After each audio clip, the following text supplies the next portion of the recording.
గొడ్డలి పార్టీ అధ్యక్షుడి పూర్వీకుల చరిత్ర ప్రపంచమంతా తెలుసని మంత్రి అనగాని సత్యప్రసాద్ అన్నారు. వారి దారుణాలు, హత్యలు రాయలసీమలో ఏ గడపని అడిగినా చెప్తారని ఆక్షేపించారు. రాజారెడ్డి రాజ్యాంగం గురించి కథలుగా చెప్పేవారు ఉన్నారని దుయ్యబట్టారు.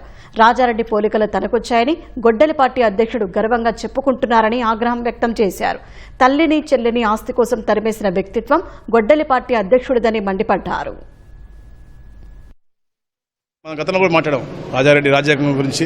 రాజారెడ్డి పోలికలు నాకు వచ్చాయని గర్వంగా చెప్పుకున్నటువంటి వ్యక్తి ఈ గొడ్డలి పార్టీ అధ్యక్షుడు.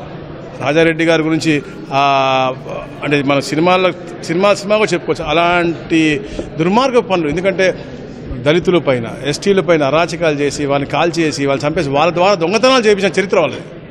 కదిలిస్తే చెప్తారు, కుప్పలు తెప్పలు చెప్తారు.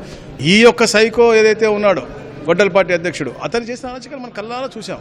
వాళ్ళ తండ్రి గారు ఎప్పుడైతే ముఖ్యమంత్రిగా ఉన్నారో అతను అడ్డుగా పెట్టుకుని ఇతను వ్యాపారంగా అడ్డొస్తున్నటువంటి వ్యక్తులను హతమార్చినటువంటి, అంటే పరిటాల రవి గారు లాంటి వాళ్ళని, ఎంతో మందిని రాయలసీమలో దాదాపుగా 100 మందిని మందిని చంపే సంఘటన మనం చూసాం. నేర చరిత్రలు, డబ్బు కోసం ఎలాంటి నీచమైన పనిచేసేటువంటి చరిత్ర ఉన్నటువంటి ఫ్యామిలీ వాళ్ళది. మనం చెప్తున్నాం కదా, ఇప్పుడే వాళ్ళ తాతగారు ఎట్లా చేశారు, ఇతరులు చేశారు. చెల్లెల్ని తరిమేశాడు, అమ్మని తరిమేశాడు, అందరిని తరిమేశాడు.